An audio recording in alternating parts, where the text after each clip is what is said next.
Olá galera, tudo bem? Então essa aqui é mais uma revisão agora da disciplina de Sociologia, tá? E eu vou elencar aqui os principais temas que nós trabalhamos em sala de aula antes da quarentena.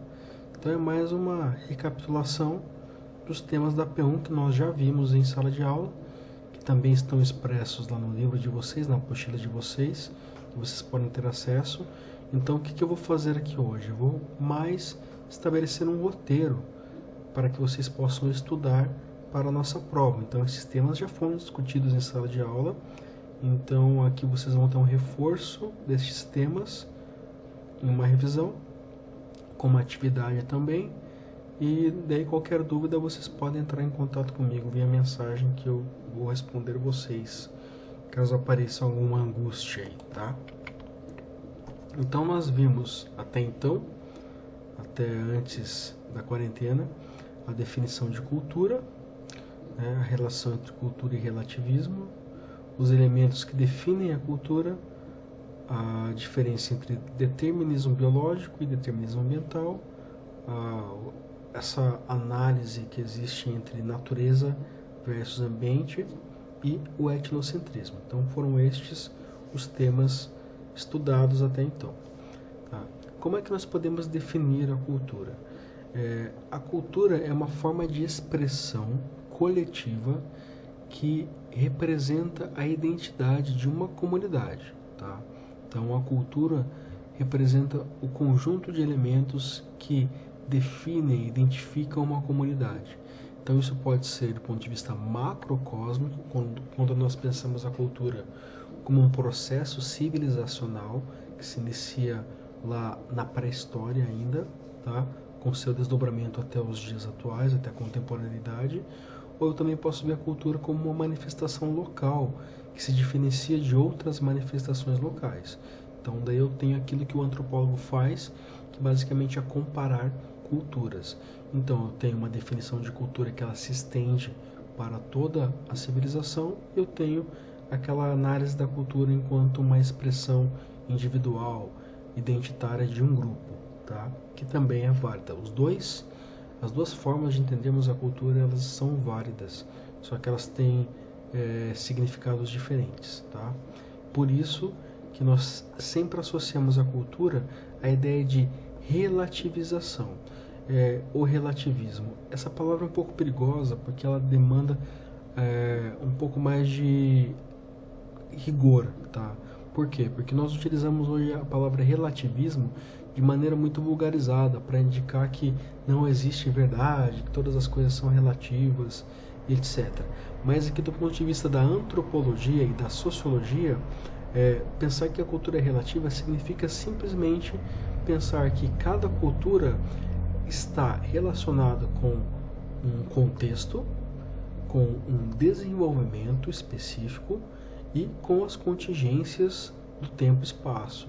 Então, cada lugar tem uma forma de se desenvolver. Portanto, isso faz com que todas as culturas sejam relativas ao seu contexto, à sua história e às suas demandas específicas. Isso significa entender a cultura como algo relativo, que cada lugar teve um desenvolvimento específico e, portanto, isso forma uma pluralidade.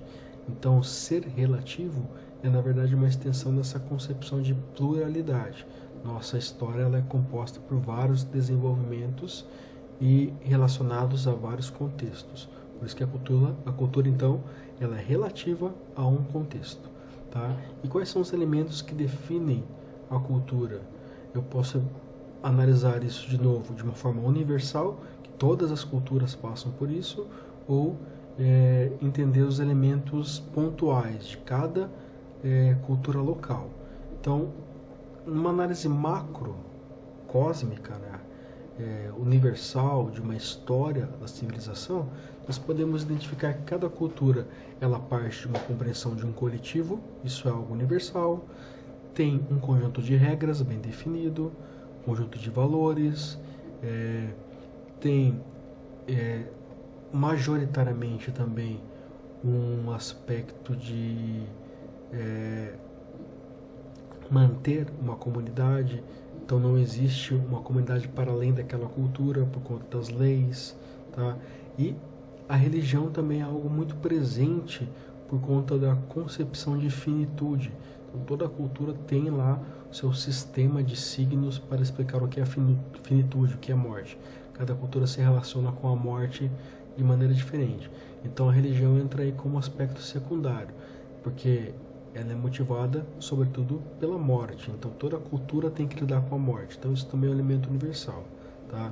Agora, pontualmente falando, eu posso identificar que cultura se desenvolve mais por um aspecto bélico, de motivação de espaço territorial, de armas, né?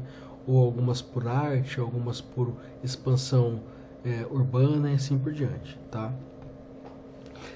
Mas para que possamos entender a cultura, sobretudo no aspecto da nossa individualidade, nós temos que considerar os dois determinismos que tentam explicar o que nós somos. O primeiro é a ideia de que nós temos prescrições anteriores inatas, biológicas, como de fato temos, ou seja, nós somos um produto da nossa herança genética, tá? Aquela ideia do gene egoísta que eu expliquei para vocês lá, analisando o Richard Dawkins, né, que é um biólogo que fala que nós somos máquinas inconscientes de replicação genética. E de fato somos, porque nossos genes eles podem ser mais permanentes do que a nossa própria individualidade. Ou seja, se eu passar os meus genes para frente e morrer, isso não importa em termos evolucionários, porque a replicação genética ela ocorreu. Então o agente replicador ele não é tão importante quanto o gene. Essa é a ideia do gene egoísta, que ele se mantém por muito mais tempo, ele se propaga por muito mais tempo em relação ao indivíduo e as próprias produções simbólicas desse indivíduo, né, os memes, tá? Então gene e memes. E o determinismo ambiental que compreende que nós somos um produto do meio. Nós somos o resultado das relações de força ambientais, os valores, a forma de se vestir, o idioma, o que aprende a educação, né? Quais são as inclinações, etc., e as potencialidades, tudo aquilo que envolve a experiência externa.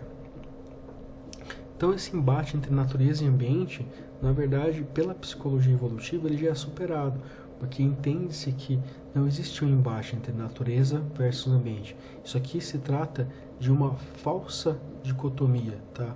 O que é uma falsa dicotomia? É quando eu acredito que duas coisas elas só podem ser opostas e nunca elas podem ser conjugadas. Então, isso é uma falsa dicotomia, achar que existe só preto e branco, esquerda e direita e assim por diante, tá? Então aqui a questão é que nós somos um resultado tanto da nossa natureza quanto do nosso ambiente. Nós somos um resultado, uma amálgama da construção genética que vem de várias gerações, inclusive de outras espécies, tá? Com os elementos simbólicos do meio. Então nós somos um resultado dessas duas forças, a natureza e o ambiente, ok? E aqui por fim, pessoal, para terminarmos, o conceito de etnocentrismo. O que é o conceito de etnocentrismo? É a ideia de que uma civilização, uma cultura, ela pode se sobrepor em relação a outra por algum motivo. Então, por exemplo, quando os europeus chegam aqui nas Américas, aos povos pré-colombianos, eles foram, de certa forma, subjugados pelos europeus com a sua imposição cultural do cristianismo, etc. Então, quando eu olho aqueles índios, né, pelados e que uma suposta cultura primitiva, eu vou impor a minha cultura a eles porque eu considero essa cultura superior, porque vem de uma percepção eurocêntrica e, portanto, etnocêntrica, onde a minha cultura é superior à de outrem, tá? Então, quando existe essa possibilidade de imposição, seja por meio de um imperialismo, um movimento de Estado completo, ou seja por meio de um embate entre duas pessoas de diferentes culturas, que acham que uma cultura é superior à outra, eu estou vendo ali uma expressão etnocêntrica, que é sim um conceito sociológico importante para entendermos conflitos e crises sociais, como por exemplo essa que nós estamos vivenciando agora com a pandemia, onde nós temos uma questão de sempre jogar a culpa em um grupo, né, ou tentar se isentar de determinadas ações porque eu faço parte de um outro grupo.